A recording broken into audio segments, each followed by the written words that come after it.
Okay, so today's a new video. Today's lesson is the direction of purity, how to get on the road to righteousness. So this is kind of a blunt lesson, so I'm just going to be as real with you as possible. Anything I say, don't get offended by, but just kind of hopefully you take it to heart and kind of just take word and kind of dwell on it, and hopefully it'll change your thoughts about purity. So the first thing said was stop viewing purity as a line you shouldn't cross.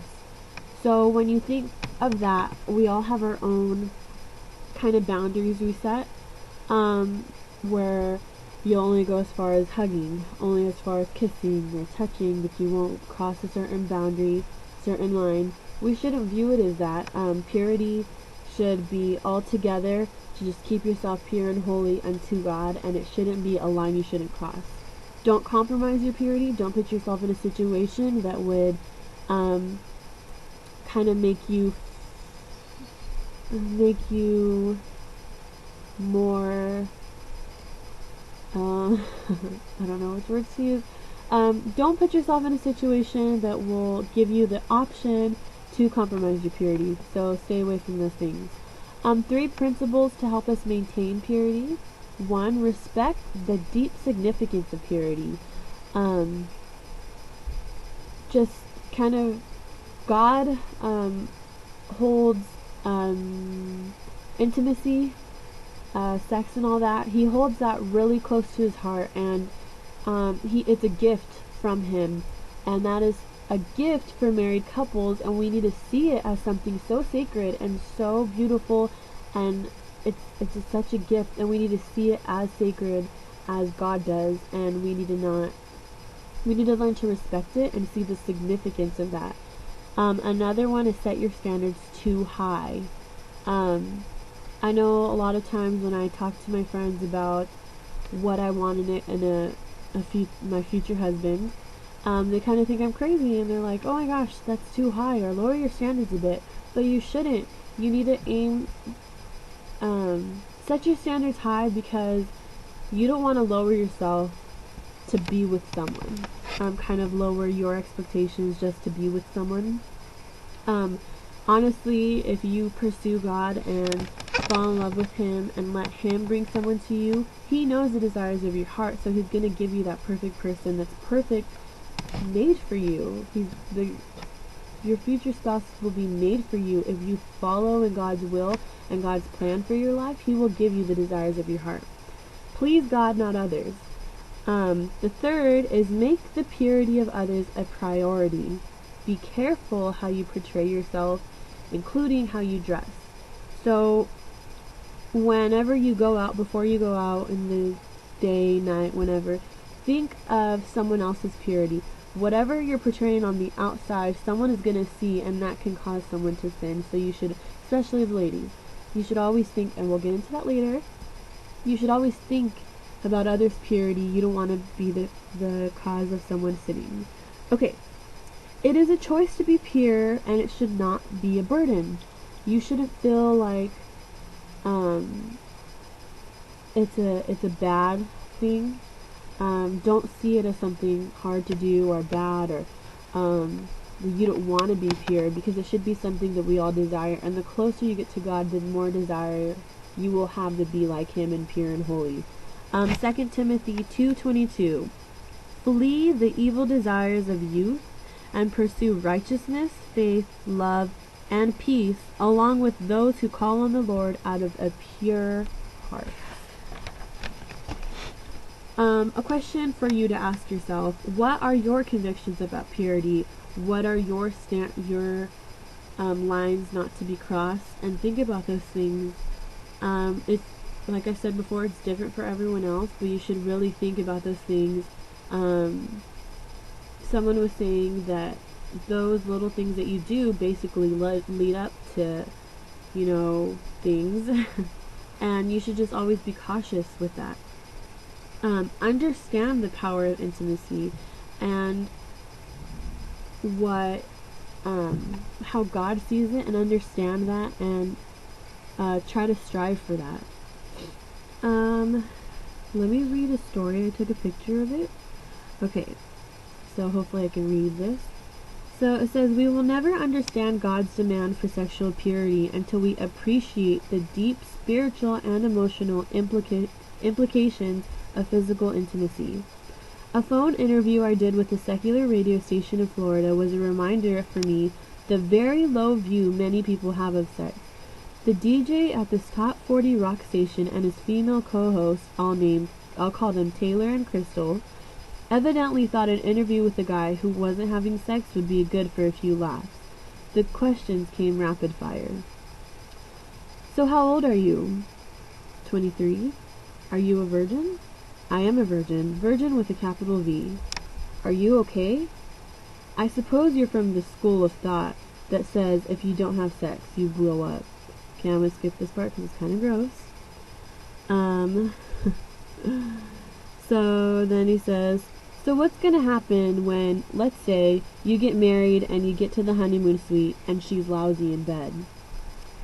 Well, I won't have anything to compare it to. Pause.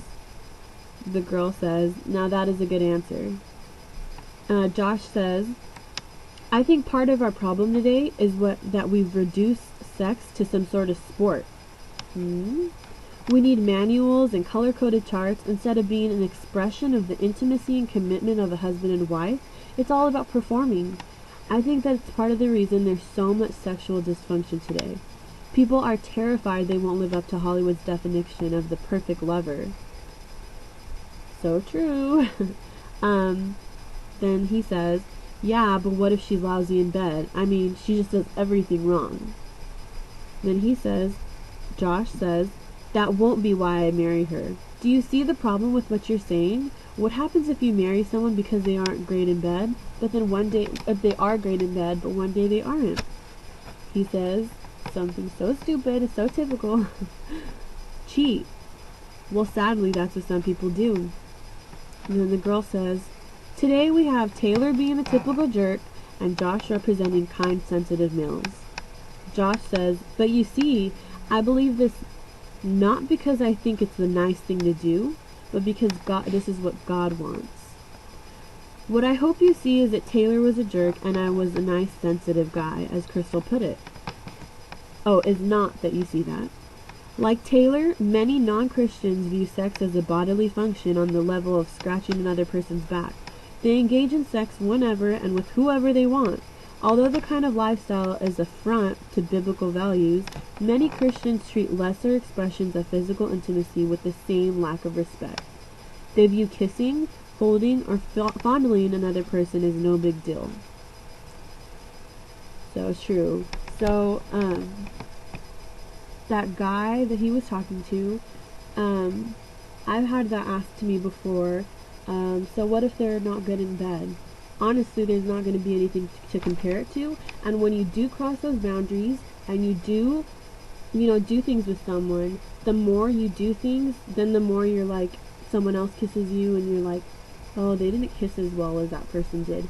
Then you start to let your mind wander, and then you start to think about those things, when if you just stayed pure and maintained purity, you wouldn't even have to wonder about those things and saved yourself for your future spouse. Our society thinks that singleness gives them the right to get around, gives them the right to try other people, date other people, flirt with everyone. It does not give you the right. Singleness is a gift from God for you to get closer to God and draw closer to Him and find out what you should be doing for His kingdom and find the will of God for your life. Hebrews 13:4. Marriage should be honored by all, and the marriage bed kept pure, for God will judge the adulterer, and they will on all the sexually immoral. This is a good quote. We respect purity too little and desire it too late. So a question you should ask yourselves is, how many of you have, you got caught up in a moment and you don't think about purity and you just kind of pursue whatever you're doing, and then later on you're just like, oh, I wish I would have kept myself. I wish I would have held back that time. you respect purity so little at that moment, just for that little burst of passion, and then after that's over, you want it back. You want that purity back. You want to be pure again and holy, and it's just, it hurts sometimes when you can't, because you can't take those things back.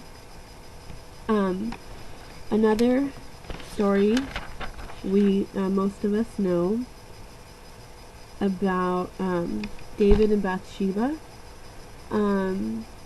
David was a great man of God, a man after his own heart, and he fell. And how much more do we fail if a man after God's own heart fell? So there are some steps in the way he fell.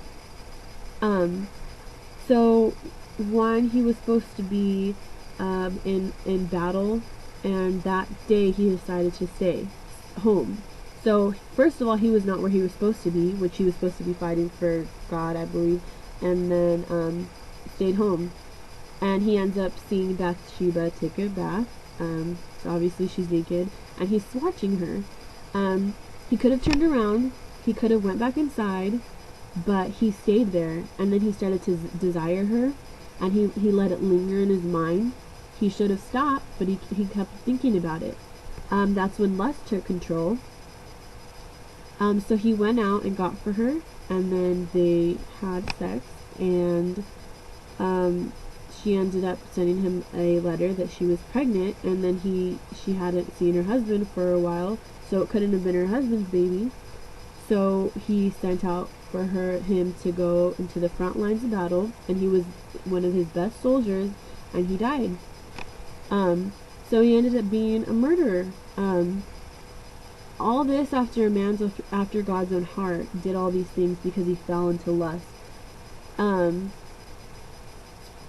You've heard the saying, idle hands are the devil's workshop. So he was supposed to be fighting the good fight, stayed at home, and that's when he let things wander. That's when he went and saw all these things. So when did he cross the line is the question. Was it when he saw her? Was it when he was thinking about it? Was it when he actually made the action to do it? Was it when he got her pregnant? Was it when he killed her husband? When was it? Sin and lust and all that begins in our hearts. So the Bible verse that will come to mind for this is Matthew 5:28. But I tell you that anyone who looks at a woman lustfully has already committed adultery with her in his heart. So if you are portraying yourself badly, showing too much, you're causing someone to sin by staring at you. Then there's a story about modesty. And a question for the girls. Are your clothes designed to attract attention or to protect the guys from stumbling? What clothes need to be replaced? So the final section of chapter 7 talks about how we need to make the purity of others our responsibility. That's not always easy, is it? We can wind up looking prudish or out of it, sometimes involving telling people what they don't want to hear. Let me share a story from my own experience. A few years ago, I was a guest speaker at a Christian music festival in Pennsylvania called Creation. I was there to speak on the topic of purity in one of the seminars taking place on the side of the wooded hill. Minutes before I spoke, I started to get nervous. Part of my message contained a challenge to girls to dress modestly. I had shared it with many people many times, but always in nice, air-conditioned churches where the audience was fully clothed. It was a different story at an outdoor festival in the middle of summer. Here under the hot sun, modesty was literally not cool. The area around me was swarming with sweaty people trying to find solace from bottled water and snow cones.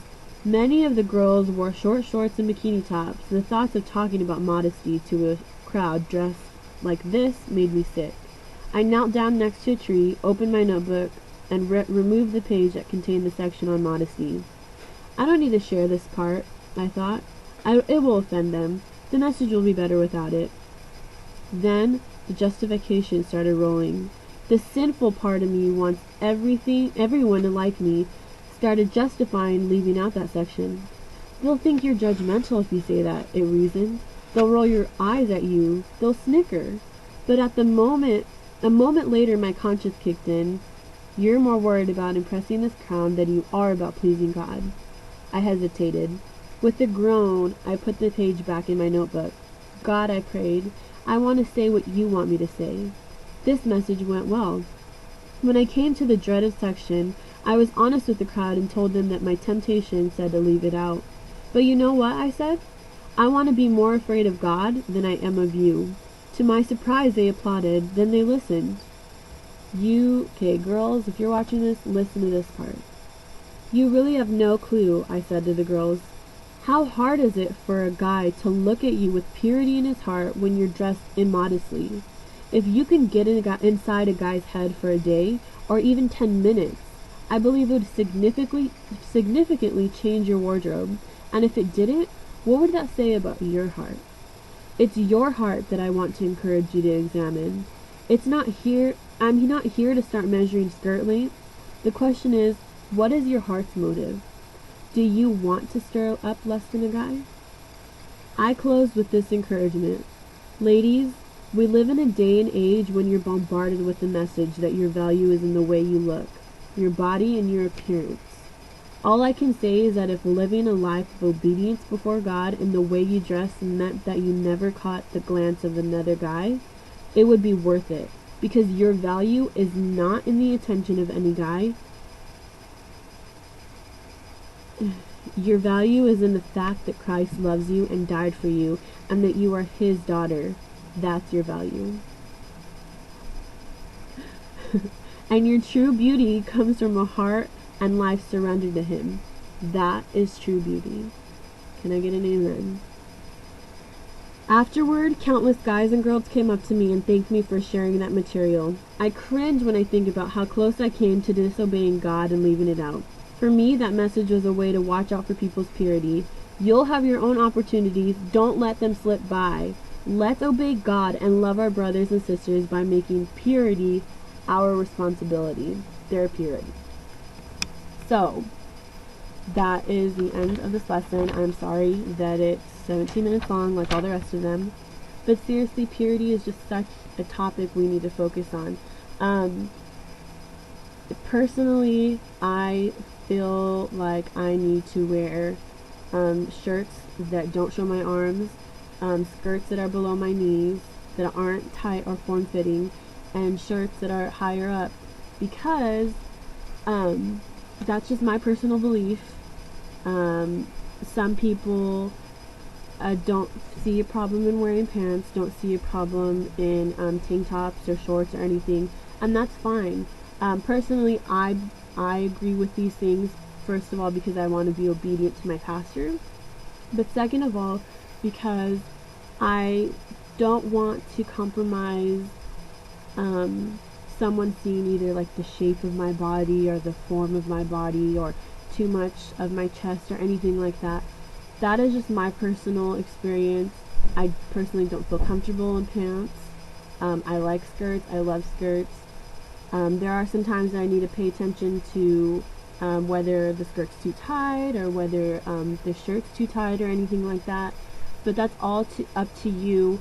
Talk to your pastors about modesty and pray about it. Pray for God to make you feel convictions about that, because honestly, how you portray yourself on the outside is what the image guys are going to get of you, or girls will get of you.